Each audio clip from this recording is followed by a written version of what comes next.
Hello, everybody. Today we are going to go over simplifying radical expressions. So we'll review that real quick, and then we are going to expand that knowledge into solving a quadratic with the quadratic formula.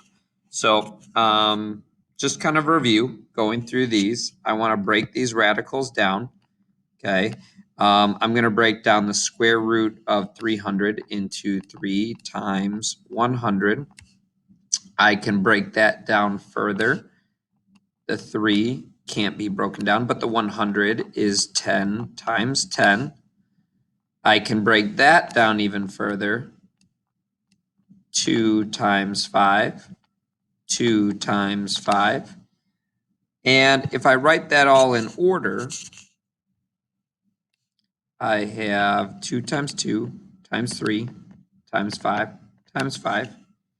So let's see what I have here. If I break this radical apart into a product of radicals, I have 2 2's, I have a 3, and I have 2 5's, right? So I have these 3 radicals multiplied. Now I know the square root of 2 times 2 is just 2. I cannot reduce the square root of 3, and I know the square root of 5 times 5 is just 5. Now I can multiply the 2 and the 5 together. That gives me an answer of 10 square root 3. Okay? Now, if I do another one, now I have a negative on the inside. So reminder, anytime I have a negative on the inside, I'm going to have an I on the outside. So I have I times the square root of 84.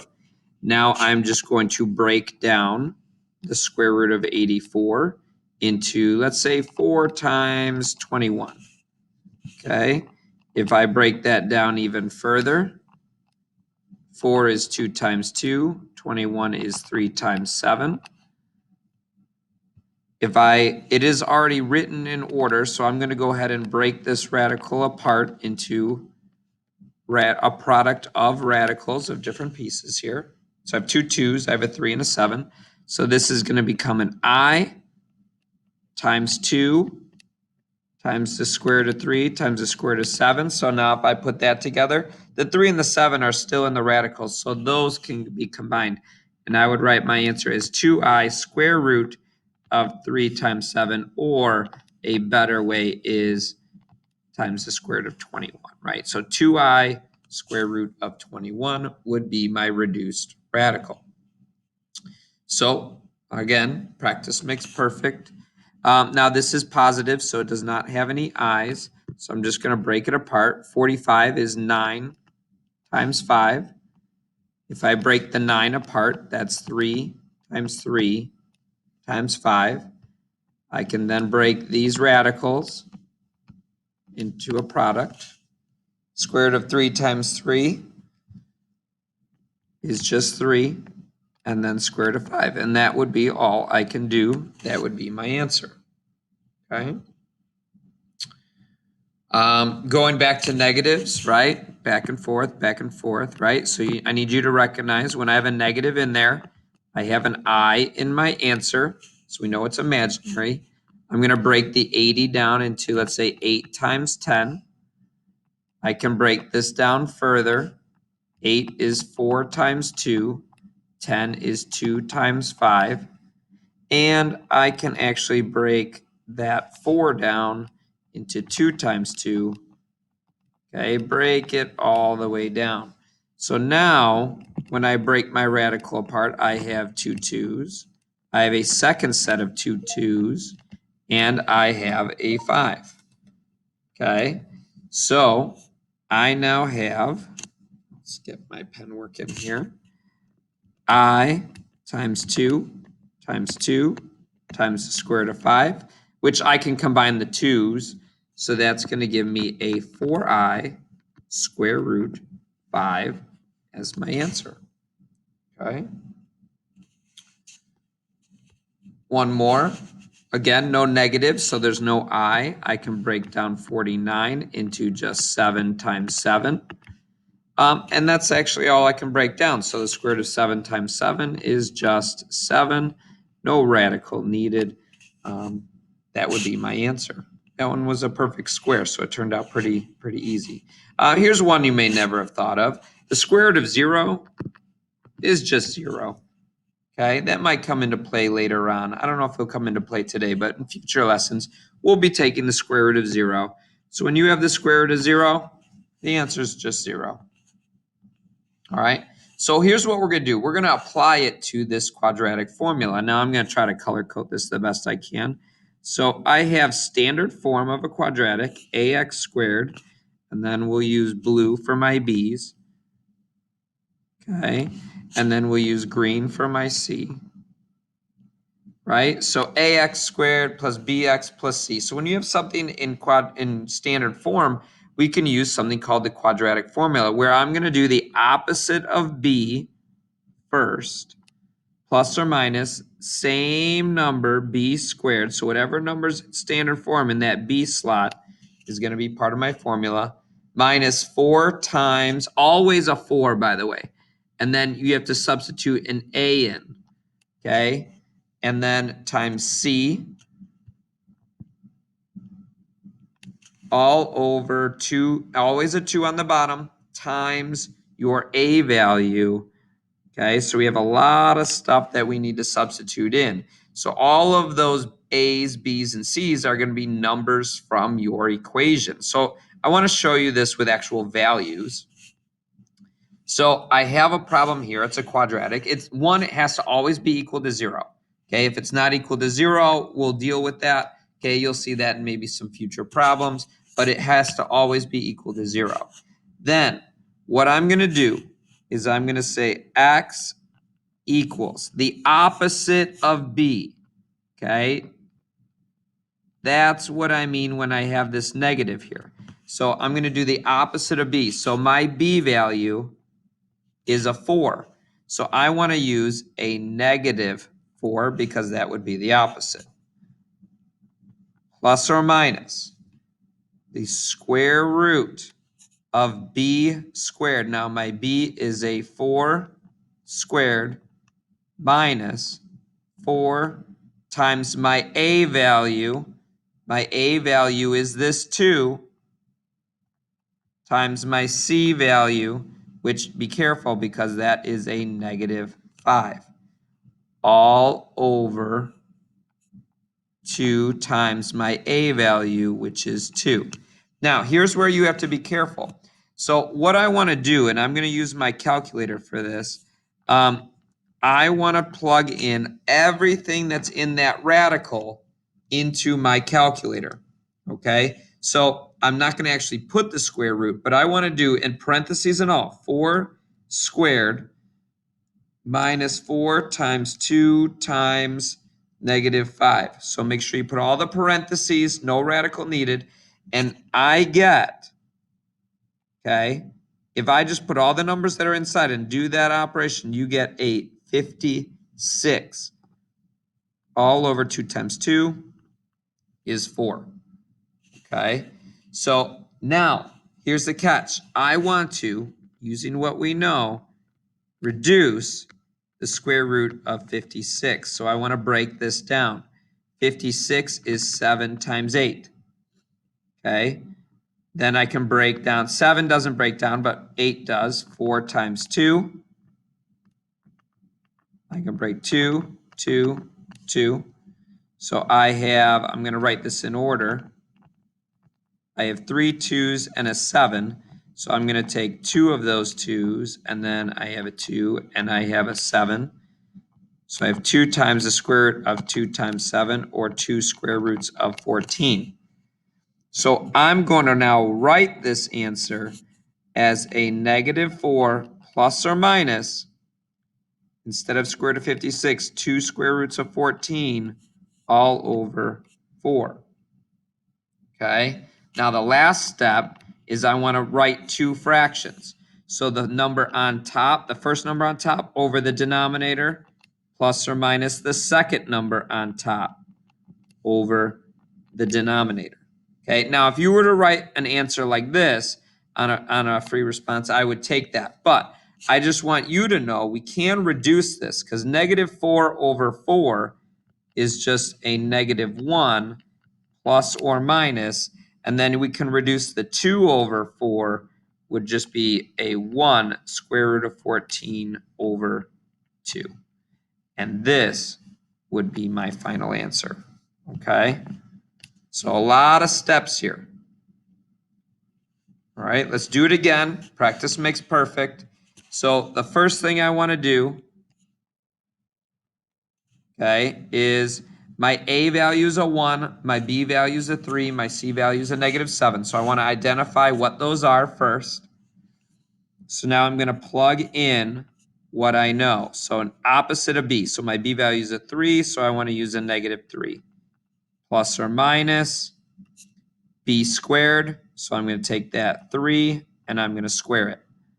Minus 4 times A times C, which is a -7, all over 2 times my A, which was 1.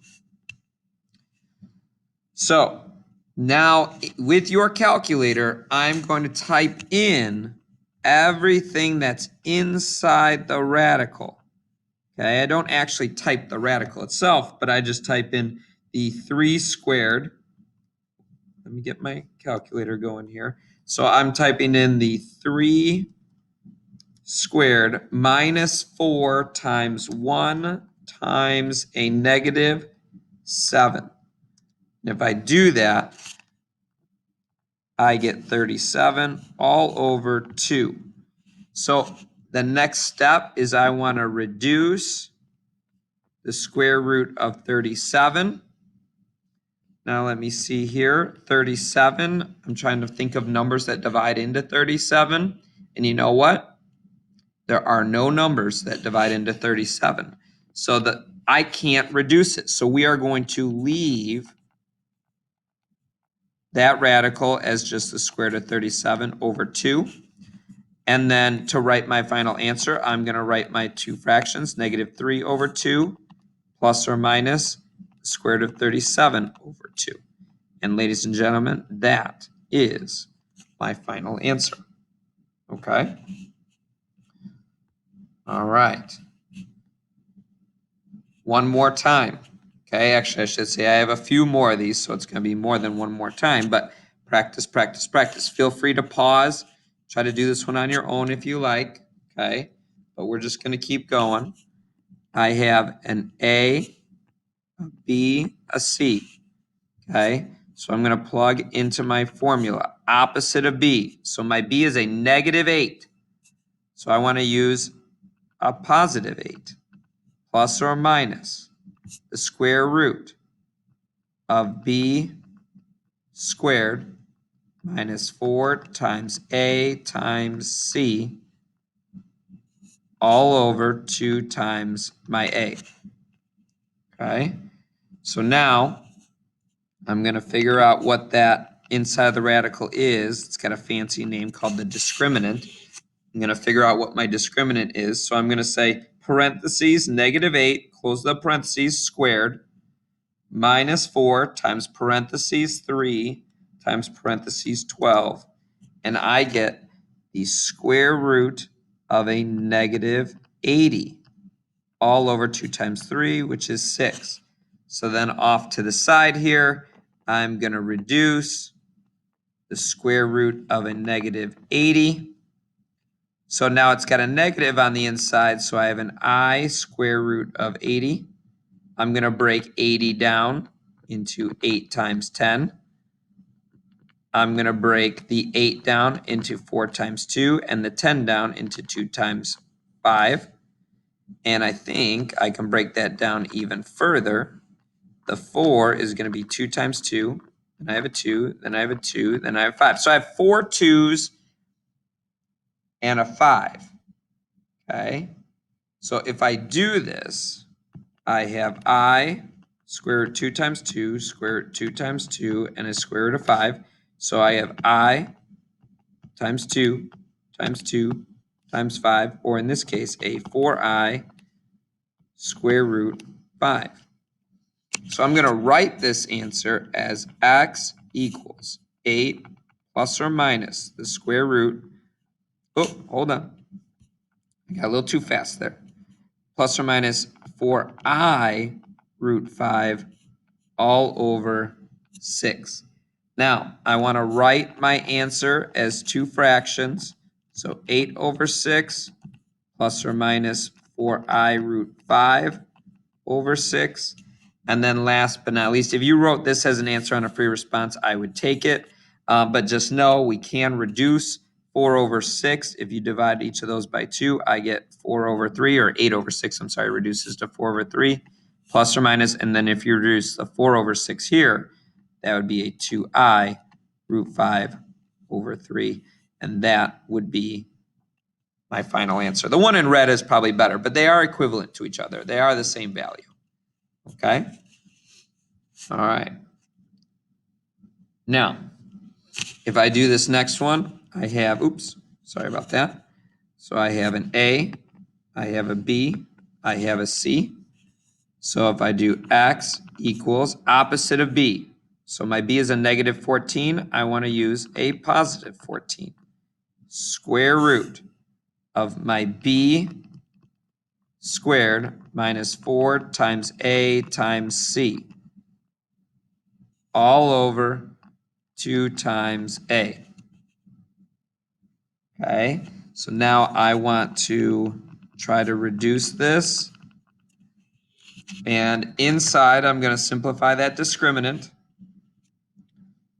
So I'm going to say a negative 14 squared minus 4 times parentheses 2 times parentheses 23. And I get the square root of 12 all over 4. So now I'm going to reduce the square root of 12 to be 4 times 3, or 2 times 2 times 3. And we have two 2's, so that's just going to be a 2 square root 3. So I'm going to write my answer as x equals a 14 plus or minus, and instead of the square root of 12, I have a 2 square root of 3 all over 4. I'm going to write my answer as two fractions. So a 14 over 4 plus or minus a 2 square root 3 over 4. Okay, so you can leave your answer like this, or we can reduce this answer. 14 over 4 is a 7 over 2, right? I can reduce that fraction. Plus or minus 2 over 4 is just a 1 square root 3 over 2, and this would be my final answer. Okay, let's keep going.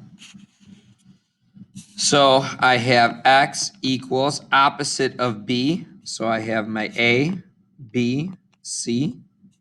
So opposite of my 6 would be a negative 6, plus or minus the square root of b squared.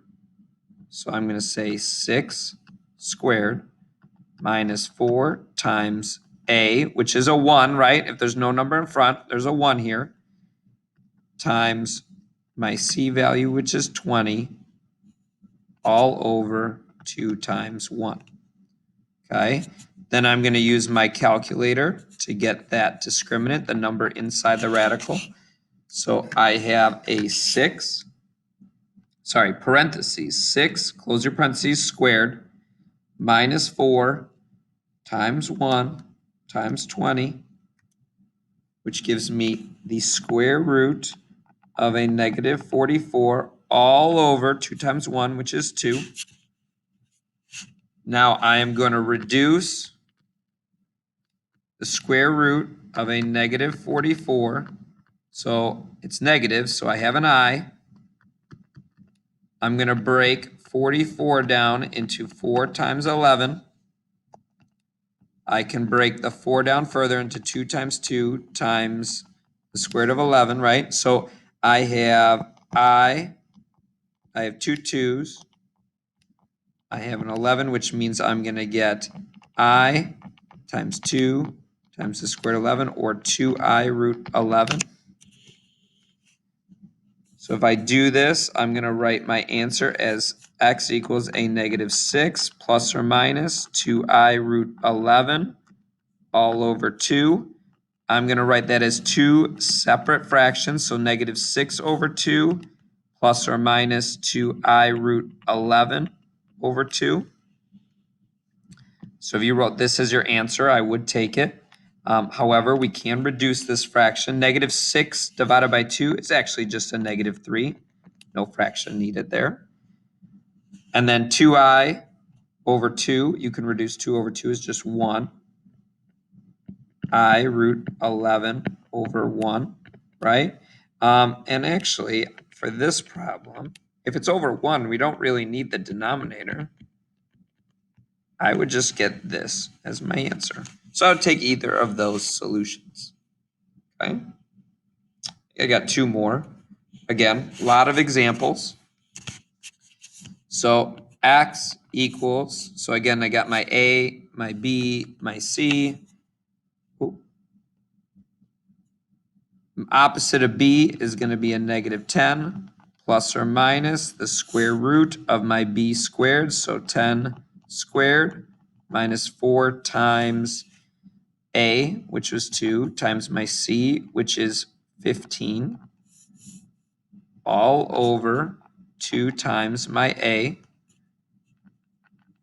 So I get a negative 10 plus or minus, and I want to figure out what that discriminant is. So 10 squared minus 4 times 2 times 15 gives me a negative 20 all over 4. And now I want to reduce the square root of a negative 20. Now it's negative, so we know we have an I in our answer. 4 times 5. I get 2 times 2 times 5. So I have square root of 2 times 2 and a 5. So I have a 2I square root of 5. So I'm going to write this as x equals a negative 10 plus or minus 2I square root of 5 all over 4. I want to write it as two fractions, so negative 10 over 4 plus or minus 2I root 5 over 4. And I would take that as an answer. Or you can reduce negative 10 over 4. If you reduce each of those by 2, I get a negative 5 over 2 plus or minus. And then 2I over 4 is a 1I square root 5 over 4. And that gives me my answer. Okay. Last question. Now this one is probably what we're going to get into next class period, but I want to give you a little idea. Do you see how this is not equal to 0? Our first step would just be to subtract this over to the other side. So now I have an 8x squared minus 6x plus 2 equals 0. Now that it's equal to 0, I'm going to use these values for my A, my B, and my C. So you always have to get it equal to 0 first. Then I can go ahead and solve. So I can say x is equal to the opposite of b, which would be a positive 6, plus or minus my b squared, so a negative 6 squared, minus 4 times 8 times 2, all over 2 times my a value, which is 8. So I get x equals 6 plus or minus, I'm going to do that discriminant on my calculator. So I have a parentheses, negative 6 squared minus 4 times 8 times 2, which gives me the square root of a negative 28 all over 2 times 8, which is 16. I'm going to reduce the square root of a negative 28, which we know has an I because it's negative. 28 is 4 times 7. 4 is 2 times 2. I still have the 7. And I'm going to get a 2I root 7. So I'm going to write my answer as x equals 6 plus or minus, instead of square root of negative 28, a 2I root 7. I wrote 11. That's supposed to be a 7. Let's try that again. There we go. all over 16. I'm going to write my two fractions, 6 over 16 plus or minus 2I root 7 over 16. Okay, you can leave your answer like that. That is equivalent. Or we can reduce our fractions. 6 over 16 is 3 over 8. Plus or minus, I can reduce 2 over 16 to a 1 over 8. And then I have my I root 7 still on the top. And that, ladies and gentlemen, would be my solution. Okay, hopefully that helped. So again, we started just reducing radicals, and then we started applying it to quadratic formulas. So we all know how to solve a linear equation, but now we need to be able to solve a quadratic in standard form. And one of the methods that we know to solve a quadratic in standard form is the quadratic formula. Thank you.